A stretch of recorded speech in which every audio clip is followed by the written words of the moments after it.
Maths instructor at catalyst academy Hyderabad. जैसा कि मैं बिल्कुल डिफरेंट टॉपिक्स पे वीडियो डिस्कस करता हूँ। जैसे कि प्रीवियसली मैं क्वाड्रेटिक इक्वेशंस, लीनियर इक्वेशंस और डिफरेंट टॉपिक्स डिस्कस कर रहा हूँ। तो अब मैंने डिसाइड किया है कि मैं फर्स्ट ईयर और इंटर के डिफरेंट टॉपिक्स यहाँ पर शेयर करूँ। फर्स्ट ईयर इंटर से मुराद कि फर्स्ट इंटर की मैथमेटिक्स और फर्स्ट ईयर और इंटर की मैथमेटिक्स यहाँ पर डिस्कस करने वाला हूँ। तो मैंने डिसाइड किया है कि हर एक चैप्टर के डिटेल नोट्स, डेफिनेशंस, कॉन्सेप्ट्स और न्यूमेरिकल सब जो है इस वीडियोस में मैं आपके साथ शेयर करता जाऊँ। तो सबसे पहले जो मैं लेक्चर यहाँ जो एक सीरीज़ स्टार्ट करने वाला हूँ वो है फर्स्ट ईयर की, और इसमें जो मैं स्टार्ट करने वाला हूँ चैप्टर नंबर फर्स्ट, जिसका नाम है कॉम्प्लेक्स नंबर। और आज की इस वीडियो में हम डिस्कस करेंगे कॉम्प्लेक्स नंबर क्या है और उसके कुछ बेसिक टॉपिक्स, और जो नेक्स्ट वीडियोज़ आएंगी उसमें हम उनके न्यूमेरिकल वगैरह इस तरह की चीज़ें डिस्कस करेंगे। तो आइए सबसे पहले हम डिस्कस करते हैं कि कॉम्प्लेक्स नंबर क्या होता है। तो यहाँ पर देखें सबसे पहले कि कॉम्प्लेक्स नंबर को समझने के लिए हमें दो चीज़ें समझनी होंगी, और वो दो नंबर्स यहाँ दो चीज़ें हमारे पास क्या होंगी। फर्स्ट है रियल नंबर। रियल नंबर क्या होता है और ये रियल नंबर्स का हम डिस्कस करेंगे। और जो सेकेंड चीज़ है वो है हमारे पास इमेजिनरी नंबर्स। तो जब ये दो चीज़ें हमें समझ में आ जाएंगी तो हम इजीली समझ पाएंगे कि कॉम्प्लेक्स नंबर क्या होता है। तो सबसे पहले देखें कि रियल नंबर्स हमारे पास कोई ऐसे नंबर्स जो रेशनल एंड इरेशनल नंबर्स, ऐसे कोई भी नंबर्स जो रेशनल हो या इरेशनल हो, तो इस तरह के नंबर्स को जो है हम रियल नंबर्स कहते हैं। अब हमारे पास रेशनल नंबर्स कौन सा होता है, जो P/Q की फॉर्म में आ सके, और इरेशनल नंबर्स क्या होता है जो हमारे पास P/Q की फॉर्म में नहीं आ सके। अब P/Q की फॉर्म में नहीं आ सके where Q is not equals to 0। So देखें ऐसे नंबर्स जो रेशनल हो या इरेशनल नंबर्स हो तो उसे हम रियल नंबर्स कहते हैं। तो अगर आप इस वीडियोस को यहाँ समझना चाहते हो कि रियल नंबर्स कौन से होते हैं, क्या होते हैं, रेशनल नंबर्स क्या होते हैं या इरेशनल नंबर्स क्या होते हैं, तो इसके लिए जो है मैंने प्रीवियसली वीडियोस बनाई हुई हैं, तो आप वहाँ पर जाके इसको डिटेल में समझ सकते हैं। तो जो नेक्स्ट हमारी चीज़ है वो है हमारे पास इमेजिनरी नंबर्स। तो ये जो चीज़ है ये आपने 9th क्लास में भी पढ़ी हुई है, और मैं यहाँ पर थोड़ा सा इसको डिटेल में नहीं जाता, थोड़ा सा इसका ओवरव्यू लेते हैं ताकि आपको ये चीज़ समझ में आ जाए। तो देखें इमेजिनरी नंबर इस तरह से जनरेट होता है। लेट सपोज अगर आपके पास कोई भी इक्वेशन हो तो उसको अगर आप सोल्व करेंगे तो आपके पास जो भी नंबर्स मिलेंगे वो आप नंबर्स रियल नंबर्स का कंसिडर करते हो। फॉर सपोज़ अब रियल नंबर्स का मुराद कि इसके अंदर आपके पास इवन नंबर्स हो सकते हैं, सही है, ऑड नंबर्स हो सकते हैं, नेचुरल नंबर्स हो सकते हैं, होल नंबर्स हो सकते हैं, प्राइम नंबर्स हो सकते हैं, कंपोजिट हो सकते हैं। तो इस तरह के नंबर्स जब आपके पास आ जाते हैं, और रेशनल और इरेशनल नंबर्स भी आपके पास आ जाते हैं, तो जब इस तरह के कोई भी नंबर्स आ जाएं तो इसको जो है आप रियल नंबर्स कहते हो। बट अगर आप इस तरह की इक्वेशन सॉल्व करो, x² + 1 को सोल्व करो, ये एक इक्वेशन है आपके पास। अब ये आपके पास एक क्वाड्रेटिक इक्वेशन है, तो ये क्वाड्रेटिक इक्वेशन जब आप सोल्व करते हो तो आपके पास जो भी रिज़ल्ट मिलता है वो रिज़ल्ट आपने कहीं देखा नहीं होता, या देखो कि रियल में आपने कहीं पढ़ा नहीं होगा कि वो इवन नंबर्स भी नहीं होगा, ऑड भी नहीं होगा, आपके पास वो रियल नंबर नेचुरल नंबर्स भी नहीं होंगे, होल भी नहीं होंगे, मतलब इस तरह के नंबर्स तो आपके पास होंगे नहीं। तो जो आपने नंबर्स पढ़े हैं रियल नंबर्स के तो वो आपके पास हैं नहीं, तो उस नंबर्स को हम क्या मतलब कंसिडर करें या उस नंबर को हम क्या कहें। अब देखें अगर इस इक्वेशन को सोल्व करें तो हमारे पास फर्स्ट स्टेप क्या होता है कि ये चीज़ इस तरफ प्लस की उस तरफ जाएगी, माइनस की हो जाएगी। अब स्क्वायर को ख़त्म करने के लिए मुझे जो है रेडिकल देना होता है ताकि वो रेडिकल स्क्वायर में कैंसिल हो जाए। अब यहाँ पर ये नंबर आ गया। अब स्क्वायर को रेडिकल के साथ कैंसिल करते हैं कि ये हमारे पास प्लस माइनस रेडिकल -1 आ जाएगा। अब देखें ये जो नंबर आपके पास आता है ये नंबर आपने कहीं पे पढ़ा भी नहीं होगा। अगर आप रेशनल इमेजिन नंबर्स नहीं पढ़ा है तो आपने इस नंबर के बारे में कहीं नहीं पढ़ा होगा। फॉर सपोज़ अगर आपने नंबर्स पढ़े होंगे लेकिन अगर इमेजिन नंबर नहीं पढ़ा हुआ होगा तो आपने ये चीज़ नहीं पढ़ी होगी कहीं पे भी कि रेडिकल -1 क्या होता है, किस तरह से हम सोल्व करते हैं, या कुछ भी इसके हवाले से आपको नहीं पता होगा क्योंकि आपने रियल इमेजिनरी नंबर्स का डिस्कस नहीं किया होगा। जब आप इमेजिनरी नंबर का डिस्कस करते हैं या पढ़ते हैं तब आपको पता चलता है रेडिकल -1 क्या होता है। अगर आप कहेंगे कि सर रेडिकल -3 -2 हमने पढ़े हुए हैं और इसका इस्तेमाल हमने 9th मतलब 6ठी 7वीं 8वीं क्लास में किया हुआ है, तो इसका मतलब ये कि वो आपके पास इस तरह के वैल्यूज़ वो आपके पास रेशनल नंबर्स होते हैं या इरेशनल होते हैं। तो ये आपके पास आई मीन इरेशनल नंबर्स आपके पास ये होते हैं। कौन से वाले? जो आपके पास प्लस की साइन में ये नंबर आ जाए, मीन्स जो कब परफेक्ट स्क्वायर आपके पास नहीं हो। तो इसी तरह के जो नंबर्स होते हैं जो परफेक्ट स्क्वायर नहीं होते लेकिन उसके साथ पॉजिटिव साइन होती है, तो आपके पास इरेशनल नंबर्स होते हैं, वो आपके पास इरेशनल नंबर्स होते हैं।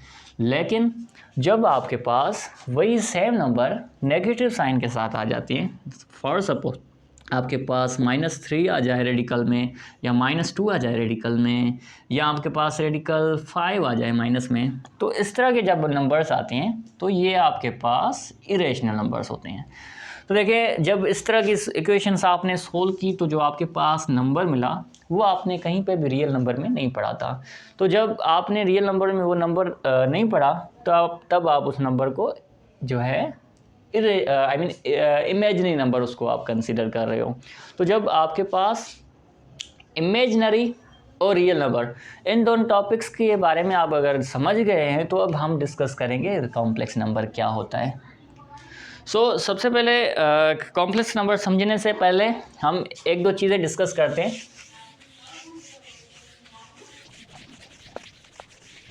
देखिए, हम इमेजिनरी नंबर को थोड़ा और डिटेल में समझते हैं। अब देखो, इमेजिनरी नंबर को हम आई से रिप्रेजेंट करते हैं, आई फॉर इमेजिनरी। तो यहाँ पर हम क्या करते हैं, इमेजिनरी नंबर को थोड़ा और डिटेल में समझते हैं। अब अक्सर क्या आता है कि आपके अगर फर्स्ट एक्सरसाइज का जो फर्स्ट क्वेश्चन है उसमें आप देखो तो आपके पास एक चीज़ आती है, उसमें लिखा होता है कि ए के पावर 4 है तो ये किसके बराबर होगा, या आई के पावर अगर 4 है तो किसके बराबर हो जाएगा, आई के पावर 5 है तो वो किसके बराबर हो जाएगा। और इसी तरह से अगर आई के पावर 123 है तो वो किसके बराबर हो जाएगा, और अगर आई के पावर 133 है तो वो किसके बराबर आ जाएगा। और कुछ और भी क्वेश्चंस में यहाँ पर लिखता हूँ, आई की पावर 55 है तो वो किसके बराबर आ जाएगा। इसी तरह से आई की पावर 5555 अगर हो तो वो किसके बराबर आ जाएगी। तो अब मैं क्या करता हूँ, इस तरह की क्वेश्चंस को सोल्व करने के लिए थोड़ी सी मेहनत करता हूँ। तो अब देखें यहाँ पर क्या करते हैं। अब देखें यहाँ पर अगर मैं फर्स्ट क्वेश्चन की बात करूँ तो एक चीज़ हमें क्लियर होनी चाहिए, वो ये है कि अगर आपके पास आई है तो उसकी वैल्यू क्या होगी, रेडिकल -1। तो यहाँ से अगर हम आयोटा स्क्वायर की वैल्यू निकालें तो इजीली निकाल सकते हैं। कैसे निकालेंगे, अब जब स्क्वायरिंग ऑन बोथ साइड करें तो क्या हो जाएगा, दोनों तरफ से आई की स्क्वायर आ जाएगी, मतलब यहाँ पर आई के पास स्क्वायर आ जाएगी और यहाँ पर रेडिकल -1 के ऊपर भी स्क्वायर आ जाएगी। तो जब आई के ऊपर स्क्वायर है तो वो आपके पास आई स्क्वायर हो जाएगा, लेकिन जब इसके ऊपर स्क्वायर है तो आपके पास -1 हो जाएगा। तो ये आपके पास आयोटा स्क्वायर की वैल्यू आ गई है, वो है आपके पास -1। अगर मैं आयोटा पावर 3 करना चाहूँ तब आयोटा पावर 3 करने के लिए मुझे यहाँ पर स्क्वायर या इस तरह का टर्म नहीं लगाना पड़ेगा, मुझे इसकी वैल्यू मतलब जहाँ यहाँ पर स्क्वायर है तो मुझे यहाँ पर क्यूब करना होगा, और क्यूब तो स्क्वायर करने से नहीं होगा, तो क्योंकि अगर squaring on both side again करेंगे तो हमारे पास पावर 4 आ जाएगी।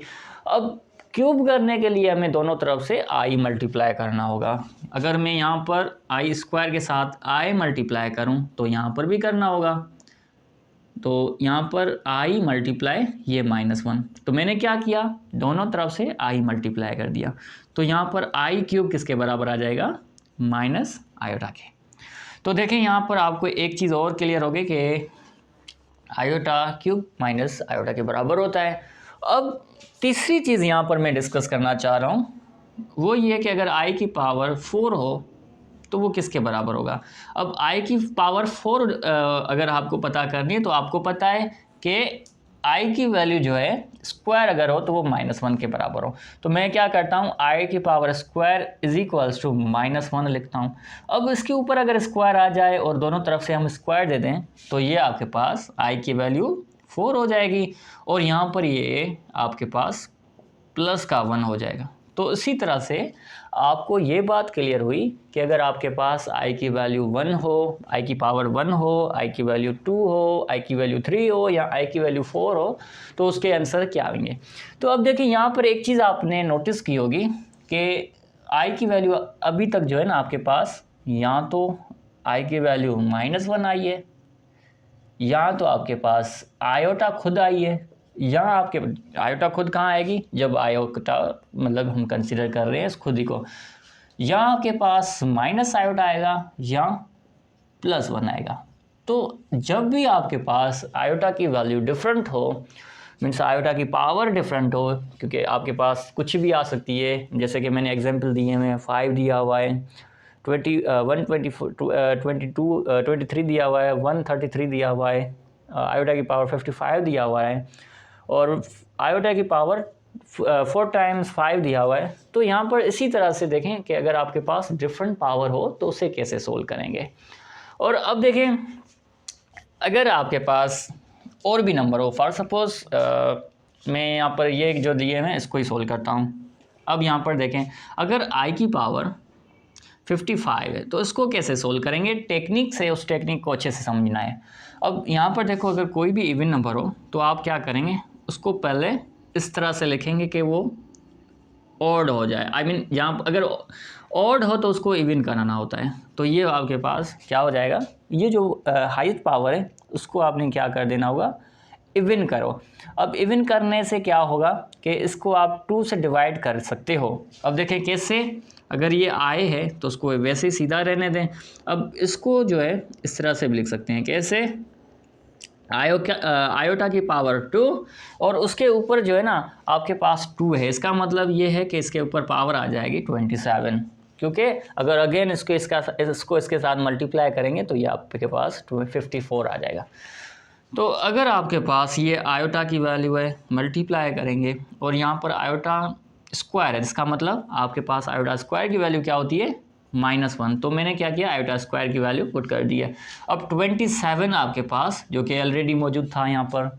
अब क्या होगा कि आपके पास -1 की पावर है 27। अब 27 वैल्यू है यहाँ पर, तो अगर आपके पास -1 के ऊपर इवन पावर हो तो वो प्लस हो जाएगा। लेकिन जब अगर आपके पास 27 है विच इज़ ऑड नंबर, तो अगर आपके पास ऑड नंबर हो तो आपके पास साइन -1 ही रहेगी और ये आयोटा आपके पास सेम रहेगा। तो अब नेक्स्ट जो स्टेप होगा वो क्या होगा, ये इसके साथ मल्टीप्लाई होगा और मल्टीप्लाई होगा तो माइनस आयोटा आंसर आएगा। तो इस तरह के क्वेश्चंस में आपने ये टेक्निक्स इस्तेमाल करनी है। और इसी तरह से ये 55 मतलब अगर आयोटा की पावर 55 हो तो कैसे सोल्व करें। अब हम डिस्कस करेंगे कि अगर आपके पास ये जो मैंने यहाँ पर क्वेश्चन लिखा था कि आयोटा की पावर 4 टाइम 5 लिखा हुआ था, अब इसको अगर सोल्व करें तो कैसे करेंगे। अब देखें आई की पावर मैंने क्या लिखा हुआ है, आई की पावर 4555 है, तो मैं इसको इस तरह से लिखूंगा, कैसे, आयोटा मल्टीप्लाई, मैंने कहा था इसको इवन बनाना है। इसको इवन बनाने के लिए क्या करना होगा, एक मल्टीप्लाई साथ में लिखना होगा मल्टीप्लिकेशन में आयोटा को। अब यहाँ पर क्या हो जाएगा आपके पास 5 5 5 4। अब क्या होगा, जो है ना ये इवन आया था इसको हम हाफ कर देंगे, मतलब इसको मल्टीप्लाई करेंगे और आई की मतलब आई स्क्वायर लिख देते हैं और उसका हाफ ऊपर लिखेंगे। अब हाफ को ऐसे करें कि अगर मैं इसका हाफ करूं तो क्या हो जाएगा। अब यहाँ पर आपका मैं कैलकुलेट कर देता हूँ इसे डिवाइड करके, 5 5 5 4, तो ये 2 टाइम्स अगर करेंगे तो यहाँ पर 2 टाइम्स का हो जाएगा 4, 1 बचा 5, अगेन मैं क्या करूँगा इसका टेबल 7 टाइम पढ़ते हैं तो ये आपके पास आ जाएगा 14, 1 बचा और अगर मैं अगेन 5 लेकर आता हूँ तो ये 77 हो जाएगा। तो देखें ये आपके पास आंसर बच जाएगा, क्या हो गया, ये आ जाएगा आंसर आपके पास तो यहाँ पर देखें i की मल्टीप्लाई में अगर मैं देखूँ तो ये पावर आ जाएगी 2777। तो अब यहाँ पर आपके पास आंसर आ जाएगा इस तरह से। अब मुझे पता है ये वैल्यू आपकी 1 हो जाएगी माइनस की, और उसके पावर अगर ये हो माइनस के ऊपर ऑड पावर आ जाए तो क्या हो जाएगी आपकी वैल्यू -1 ही रहेगी। अब इस केस में आपके पास आयोटा की वैल्यू -1 रहेगी। तो इसी तरह से अगर मुझे ये करना था, फॉर सपोज़ में ये तो मैंने ऑलरेडी यहाँ पर कर दिया है। अब जब मैंने आयोटा की पावर 4 वो 1 के बराबर आ गई है। अब मुझे पता है कि आयोटा की वैल्यू 4 जो है वो 1 के बराबर, तो मैं इसको ऐसे लिख सकता हूँ। अगर 5 की अगर मैं बात करूँ, 5 का क्वेश्चन ये 5 e की पावर 5 की बात कर रहा हूँ, तो यहाँ पर देखें मैं 5 को इस तरह से लिख सकता हूँ, e की पावर 5 को इस तरह से लिख सकता हूँ। अब आपको पता है जो i की पावर 5 है वो 1 के बराबर है, और i लिखेंगे तो ये आयोटा वैल्यू आ जाएगी। मीन्स i की पावर 4 जो है हमारे पास आयोटा आ जाती है। और इसी तरह से अगर मैं इसकी वैल्यू निकालूँ i की पावर 123 को, तो क्या आ जाएगा आयोटा इंटू आई की पावर 122। अब i की पावर जो है 122 को मैं ऐसे भी लिख सकता हूँ, मैं 61 लिख सकता हूँ। आयोटा की वैल्यू 2 मीन्स पावर 2 आ गई। अब उसके ऊपर जो है आपके पास ऐसे लिख सकता हूँ 62। तो यहाँ पर ये आपके पास 61 सॉरी, तो यहाँ पर ये आयोटा की वैल्यू, ये आयोटा सेम लिखते हैं, यहाँ पर ये आपके पास जो वैल्यू आएगी ये -1 का इसको 36 पावर आ जाएगी, 61 पावर आ जाएगी। अब ये जो इसके ऊपर और नंबर है तो ये सेम रहेगा, और iota multiply -1 and then iota minus की वैल्यू आ जाएगी। तो देखें यहाँ पर मैंने काफ़ी सारे क्वेश्चंस किए हैं, और इस क्वेश्चन से हमें पता चलता है कि आयोटा की वैल्यू अगर ज़्यादा बड़ी हो आयोटा की पावर तो उसे कैसे सोल्व करते हैं। अब हम डिस्कस करेंगे कि कॉम्प्लेक्स नंबर क्या होता है और उसको कैसे रिप्रेजेंट करते हैं।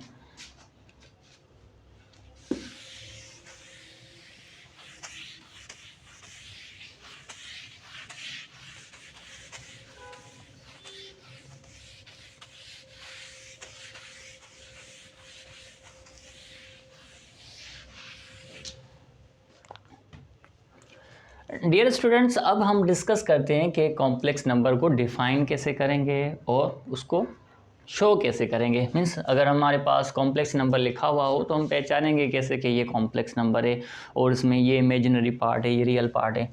तो देखें, सबसे पहले आपको डेफिनेशन लिखनी पड़ेगी। Let a is a real number. Real number नहीं कहते हैं, हम पार्ट कहते हैं, सही है। And bi is a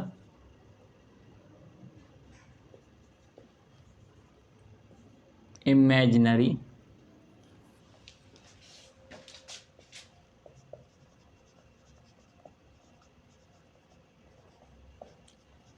part.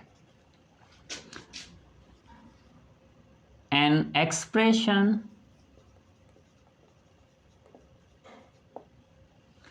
अब कौन सी एक्सप्रेशन की बात कर रहे हैं? ये a plus b iota is called complex number. अच्छा, इसके साथ मैं एक और चीज़ क्लियर करना चाहूँ। मैं यहाँ पर लिखूँगा where a and b are real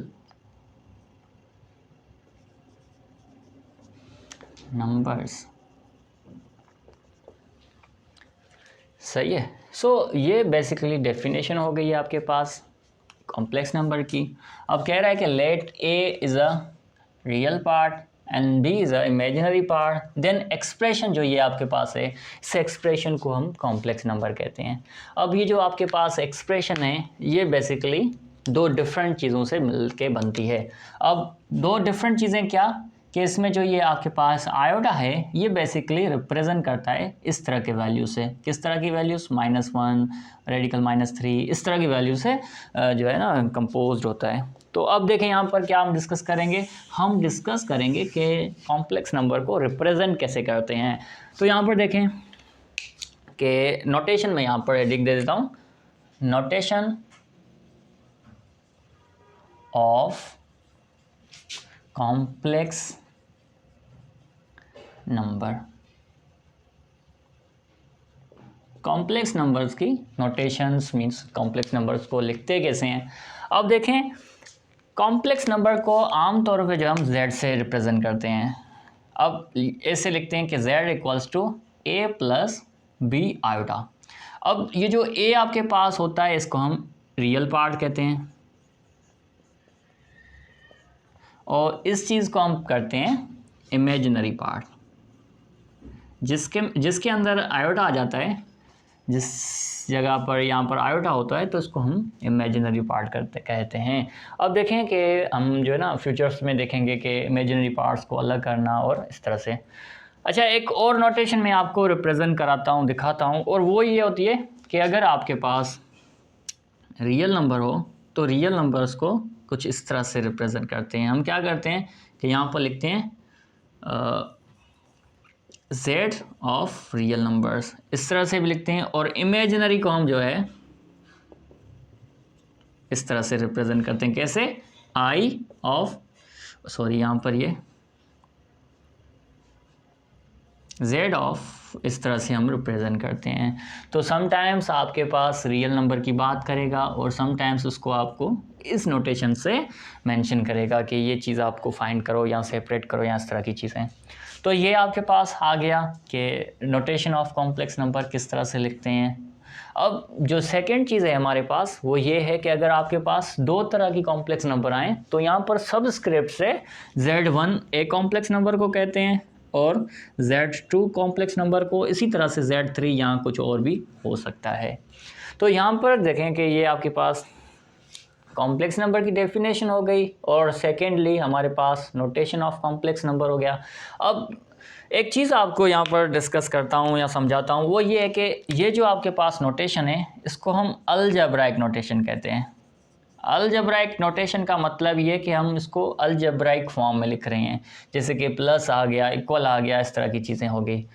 और अगर हमारे पास ये सेम चीज़ जियोमेट्रिक फॉर्म में होती या हम इसको कहें कि अगर कोई और नोटेशन होती तो हमारे पास वो इस तरह की नोटेशन होती है जिसको हम जियोमेट्रिक नोटेशन कहते हैं।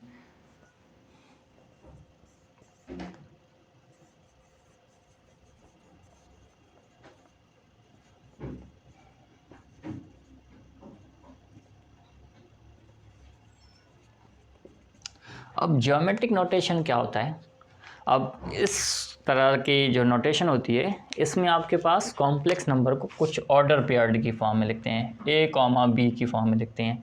अब यहाँ पर इक्वल होता है और यहाँ पर z कुछ इस तरह से लिखते हैं। अब कोई डिफरेंट तरीके का काम नहीं है, बस सेम यही है कि आपको इस तरह से लिखना है या इस तरह से लिखना है, ये आप पे है। समटाइम्स हमें क्वेश्चंस में दिया होता है तो उसको भी हमें जहन में रखना होता है, और अगर आपको कुछ इस तरह की चीज़ दी हुई है तो उस तरह के क्वेश्चंस को इस तरह से कैसे कंप्लीट करें वो मैं यहाँ पर समझाता हूँ।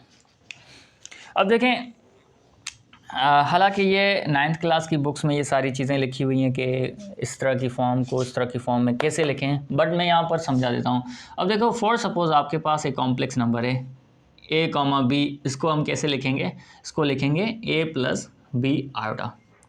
तो अगर आपके पास ऐसे 5, 4 होता तो हम कैसे लिखेंगे? हम लिखेंगे 5 प्लस 4 आयोटा।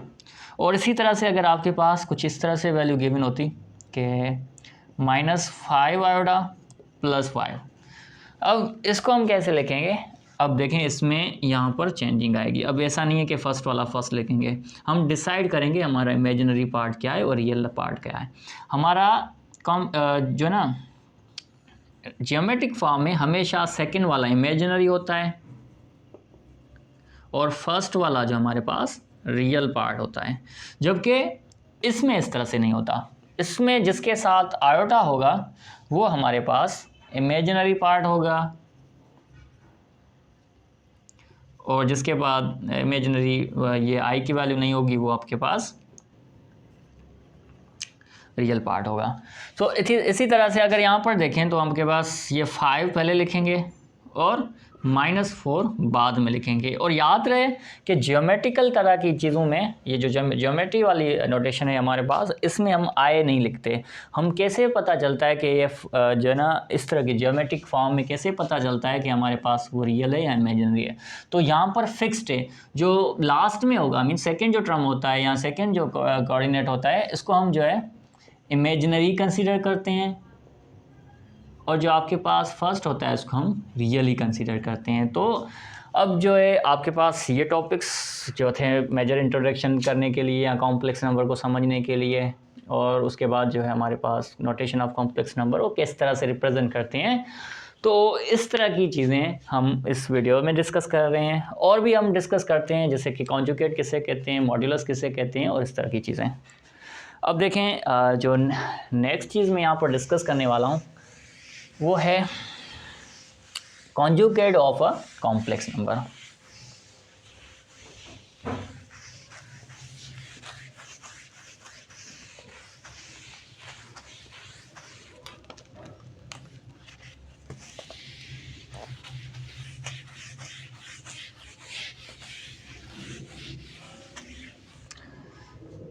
अच्छा, कॉम्प्लेक्स नंबर्स हमारा टॉपिक चल रहा है, तो हम जो है अब नई चीज़ डिस्कस कर रहे हैं, मीन्स नया टॉपिक डिस्कस कर रहे हैं, और जिसका नाम है कॉन्जुगेट ऑफ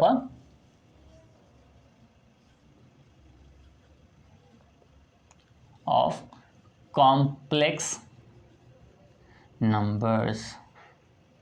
तो हम यहाँ पर क्या डिस्कस कर रहे हैं? हम डिस्कस कर रहे हैं कि कॉन्जुगेट ऑफ कॉम्प्लेक्स नंबर्स कैसे निकालेंगे। तो थोड़ा बहुत आपने डिस्कस किया होगा, समझा होगा, लेकिन यहाँ पर मैं अगेन एक बार समझाता हूँ, क्योंकि ये चीज़ जो है आपने 9th क्लास में भी पढ़ी हुई है।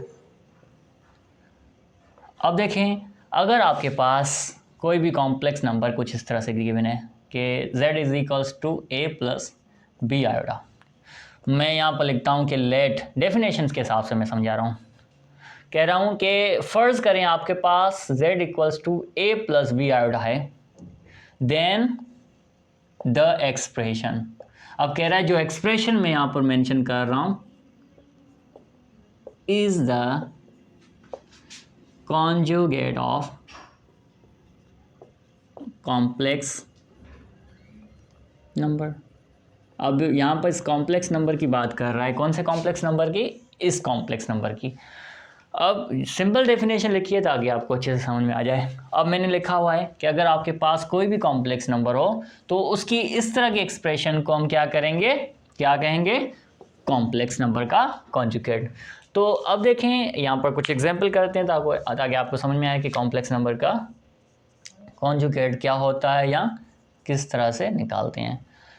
अब सिंपल बात ये है कि अगर मैं डायरेक्टली कह दूं तो वो ये है कि अगर आपके पास कोई कॉम्प्लेक्स नंबर है तो उसके आयोटा वाले पावर मतलब साइड को या उस तरह के पार्ट को आप जो है उसकी साइन चेंज करते हैं, तो उससे आप जो है कॉन्जुगेट कहते हैं। अब डोनेशन, अच्छा यहाँ पर मैं डिनोटेशन में आपको यहाँ पर थोड़ा दिखा देता हूँ कि किस तरह से करते हैं। फॉर सपोज आपके पास कॉम्प्लेक्स नंबर है इस तरह से a + b आयोडा, तो अगर इसका कॉन्जुगेट निकालें तो नीचे ऊपर जो है बार दे देंगे और यहाँ पर क्या कर देंगे, इसकी साइन चेंज कर देंगे। तो ये इसकी नोटेशन होती है, मीन्स डिनोट किससे करते हैं? डिनोटेड बाय z के बार। तो इसी तरह से जो है हम इसकी नोटेशन लिखते हैं। अब यहाँ पर मैं जो है एग्जांपल करता हूँ। फॉर सपोज आपके पास एग्जांपल है, 2-3 देते हैं ताकि आपको अच्छे से समझ में आए। अब मैं यहाँ पर कुछ इस तरह से एग्जांपल लेता हूँ, 3 + 1/2 आयोडा। अब ये एक कॉम्प्लेक्स नंबर है, तो अगर इसका कॉन्जुगेट निकालें z = 3 + ½ आयोडा, तो इसका अगर मैं कॉन्जुगेट निकालूं तो उसको मैं इस तरह से लिखता हूं। अच्छा देखें, याद रखें, आपके लिए नोटेशन बहुत इंपॉर्टेंट है, क्योंकि समटाइम्स आपको कहेगा कि ये जेड है, यहाँ कॉम्प्लेक्स नंबर कोई दे देगा, अब कहेगा बताओ ये क्या है, तो आपने कॉन्जुगेट पढ़ा होगा लेकिन ये आपने जो है डोनेशन नहीं पढ़ी होगी, तो आप क्या करोगे, इस चीज़ को समझोगे नहीं और क्वेश्चन साहब से नहीं हो पाएगा। तो यहाँ पर आपको नोटेशन को अच्छे से समझना होगा। अब देखें यहाँ पर इसकी नोटेशन मींस कॉन्जुगेट क्या हो जाएगा, 3 - 1/2 आयोटा। तो इसी तरह से अगर मैं एक सेकेंड क्वेश्चन लेता हूँ जिसमें मैं क्या कर देता हूँ कि 1/3 + 1 आयोटा, तो यहाँ पर इसका कॉन्जुगेट निकालने के लिए हमें इसके ऊपर बार देनी होगी ताकि हम समझें कि आपने क्या किया हुआ है। सो अब क्या होगा, 1/3 प्लस आयोटा -3 आयोटा। अब देखें अगर क्या होता, यहाँ पर इस क्वेश्चन में यहाँ पर माइनस होता तो आप क्या कर देते, यहाँ पर प्लस कर देते, क्योंकि हमारा ये टारगेट नहीं होता कि यहाँ पर प्लस या यहाँ पर माइनस करना होता है। हमारा टारगेट होता है कि यहाँ पर जो साइन होगी, मीन्स आयोटा के साथ जो साइन होगी वो चेंज करनी है। ये हमारा बेसिकली जो है टारगेट होना चाहिए। अब यहाँ पर ये आपके पास जो है कॉन्जुगेट हो जाएगा।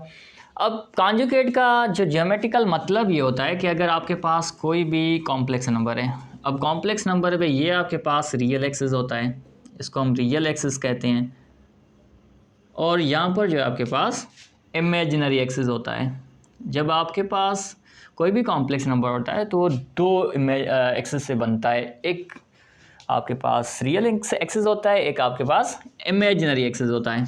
तो देखें अगर आपके पास यहाँ से कोई रियल इमेज है और यहाँ पे कोई, तो यहाँ पर एक कॉम्प्लेक्स नंबर बनेगा जिसको हम z से रिप्रेजेंट करते हैं, और ये आपके पास क्या आ जाएगा, a + b आयोटा। अब ये आपके पास यहाँ से लेकर यहाँ तक जो मैग्नीट्यूड बना है, वो मैग्नीट्यूड आपके पास एक कॉम्प्लेक्स नंबर होता है, सही है। तो इसको हम जो है कॉम्प्लेक्स नंबर कह रहे होते हैं।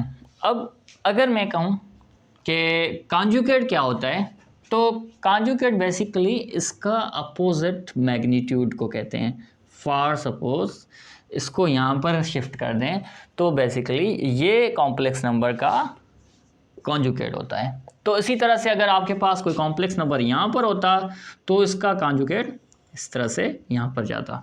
तो ये बेसिकली एक ज्योमेट्रिकल रिप्रेजेंटेशन कहें या ज्योमेट्रिकल कॉन्सेप्ट कहें वो था।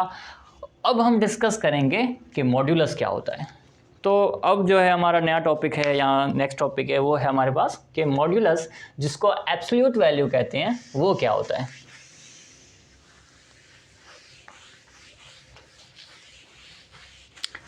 सो जो हमारा नेक्स्ट टॉपिक है वो है modulus of a complex number, जिसका दूसरा नाम है जिसका वो है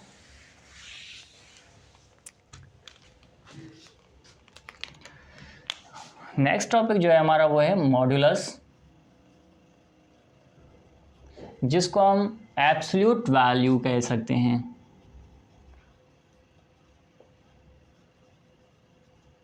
वैल्यू ऑफ कॉम्प्लेक्स नंबर।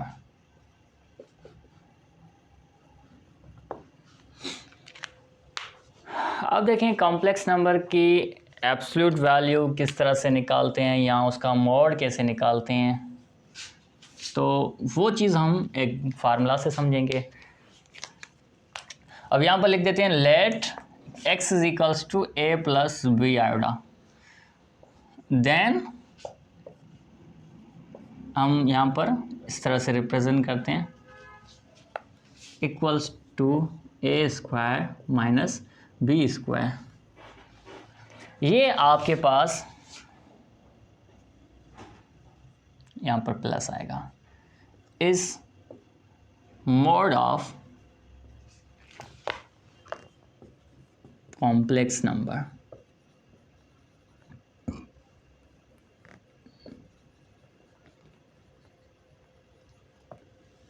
अब इसका अगर ज्योमेट्रिकल मतलब समझें तो आपके पास अगर कोई कॉम्प्लेक्स नंबर है तो उस कॉम्प्लेक्स नंबर का मोड का मतलब ये कि यहाँ वाला डिस्टेंस, इस डिस्टेंस को हम जो है कॉम्प्लेक्स नंबर कहते हैं, means mode of complex number कहते हैं।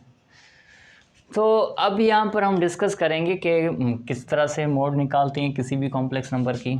तो यहाँ पर एक चीज़ आप डिस्कस करेंगे वो होता है कि mod of complex number is equals to a square plus b square. अब यहाँ पर एक क्वेश्चन लिखते हैं जिससे आपको ये क्लियर हो जाएगा कि कॉम्प्लेक्स नंबर का मोड किस तरह से निकाला जाता है। एग्जांपल लेते हैं, यहाँ पर एक एग्जांपल में एक कॉम्प्लेक्स नंबर लिखते हैं 4 + 3 आयोटा। अब यहाँ पर क्या करते हैं, इस कॉम्प्लेक्स नंबर का हम मोड निकालते हैं। अब मोड निकालने का मतलब ये कि ये हम नोटेशन देंगे। अब क्या आ जाएगा, यहाँ पर देखें एक चीज़ में यहाँ पे मिस कर दिया है, और वो ये है कि डिनोट कैसे करते हैं। तो मॉडुलस को हम डिनोट करते हैं इस तरह से, मॉड में हम z लिखते हैं यहाँ पर। अब क्या करेंगे, यहाँ पर इसको a कंसीडर कर रहे हैं, इसको b कंसीडर कर रहे हैं, तो यहाँ पर इस वैल्यूज़ में पुट कर देंगे। तो a की वैल्यू 4 का स्क्वायर प्लस 3 का स्क्वायर। अब आपको पता है कि 4 का स्क्वायर 16 हो जाता है और 3 का 9। देन ये दोनों को अगर जमा करेंगे तो आपके पास 25 आ जाएंगे, और रेडिकल 25 5 के बराबर। तो इसी तरह से इस कॉम्प्लेक्स नंबर का मोड आपके पास 5 आ गया है। तो हमने कुछ बेसिक टॉपिक्स यहाँ पर डिस्कस किए हैं जो कि आपके नेक्स्ट एक्सरसाइज और डिफरेंट कॉन्सेप्ट्स के लिए ये इम्पोर्टेंट है। नेक्स्ट वीडियो में हम डिस्कस करेंगे कि किस तरह से हम अलजेब्राइक ऑपरेशन करते हैं किसी भी कॉम्प्लेक्स नंबर से। फॉर सपोज अगर किसी कॉम्प्लेक्स नंबर को किसी और कॉम्प्लेक्स नंबर से जमा करना हो, मल्टीप्लाई करना हो, डिवाइड करना हो, या इस तरह के डिफरेंट कॉन्सेप्ट्स हम डिस्कस करेंगे। Thank you.